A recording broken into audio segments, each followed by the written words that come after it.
Hello friends, welcome back to Deep Rasoi. Friends, today I am going to show you how to make Szechuan sauce. Szechuan sauce को हम Szechuan चटनी भी बोलते हैं friends, Chinese चटनी भी कह सकते हैं इसे। Szechuan sauce को आप बहुत ही सी रेसिपी में यूज कर सकते हैं और इसे बनाना सिंपल है। बट फ्रेंड्स, अगर आपने अभी तक मेरे चैनल को सब्सक्राइब नहीं किया है तो प्लीज़ मेरे चैनल को सब्सक्राइब ज़रूर कर लें, जिससे कि हमारी लेटेस्ट वीडियो आप तक सबसे पहले पहुंच सके। तो चलिए फ्रेंड्स, स्टार्ट करते हैं। सेजवान सॉस को बनाने के लिए हमने यहाँ पे 50 ग्राम सूखी हुई लाल मिर्च यूज की है, जिसको कि हमने दाने निकाल के करीबन 30 मिनट के लिए गर्म पानी में भिगो के रख लिया है।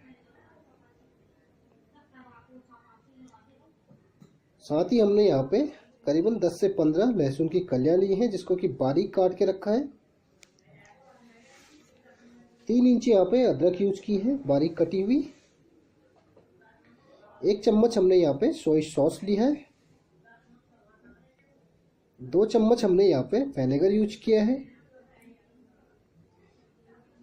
2 चम्मच हमने यहाँ पे टोमेटो केचप यूज किया है। नमक अपने स्वाद अनुसार यूज करेंगे। और साथ ही फ्रेंड्स 4 चम्मच हम यहाँ पे सरसों का तेल लिया है हमने यहाँ पे, क्योंकि हमें इसे लंबे टाइम तक स्टोर करना हो तो सरसों का तेल यूज किया है। अब हमने एक जार लिया है फ्रेंड्स, जार में हमें जो मिर्ची है उसको अच्छी तरीके से ग्राइंड करके इसका पेस्ट तैयार कर लेना है। इस तरीके से हमारा पेस्ट जो है तैयार हो चुका है। तो चलते हैं अगले प्रोसेस की तरफ।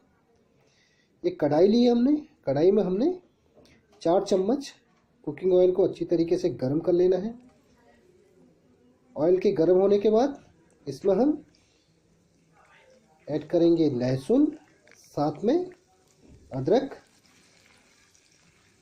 और इसे करीबन 1 मिनट के लिए इसे भून लेंगे। ठीक 1 से 1.5 मिनट में जो हमारा लहसुन और अदरक है अच्छी तरीके से भून चुका है, तो इसमें आप ऐड करेंगे जो कि हमने सेजवान सॉस के लिए जो रेड चिली को पेस्ट बना के तैयार रखा था उसको इसमें ऐड करेंगे। इस तरीके से अच्छी तरीके से इसे मिला लेना है।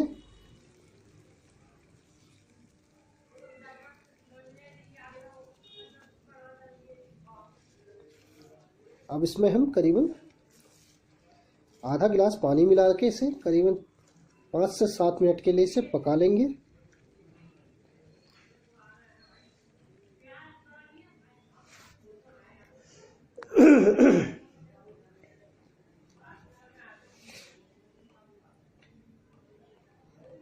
इस तरीके से फ्रेंड्स हमने इसे लो मीडियम फ्लेम पे 5 से 7 मिनट के लिए अच्छी तरीके से पका लेना है। जब 5 से 7 मिनट बाद फ्रेंड्स जो इसका जो कलर है, इसका जो ऑयल है, ये ऑयल साइड से छोड़ने लग गया है, तो इसको ये हमारी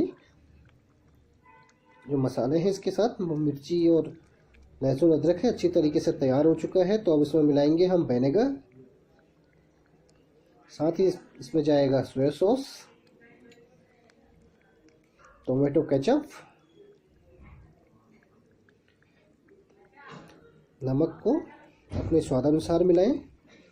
आप इसे एक बार बनाने के बाद करीबन 1 महीने तक यूज कर सकते हैं। इसे किसी एयर टाइट कंटेनर में बंद करके इसे आप मोमोज के साथ या फ्राइड राइस के साथ, ये बहुत सारी रेसिपी में यूज होती है, इसे आप यूज कर सकते हैं। इन सबको मिलाने के बाद फ्रेंड्स हमें इसे कवर कर लेना है और कवर करके इसे 15 से 20 मिनट के लिए पका लेना है। कवर हटा के चेक कर लेते हैं फ्रेंड्स। हमारी सेजवान सॉस बन के तैयार है। इसे ठंडा होने के लिए छोड़ देते हैं। उसके बाद इसे बाउल में शिफ्ट कर लेंगे या एयर कंटेनर में शिफ्ट कर लेंगे। फ्रेंड्स, हमारी सेजवान चटनी बन के तैयार हो चुकी है। बहुत ही अच्छी बनी है, बहुत ही टेस्टी बनी है। आप इसे मोमोज के साथ या सेजवान फ्राइड राइस के साथ यूज कर सकते हैं। बट फ्रेंड्स, आपको मेरी रेसिपी कैसी लगी कमेंट्स करके बताना बिल्कुल ना भूलें। Thank you for your watching.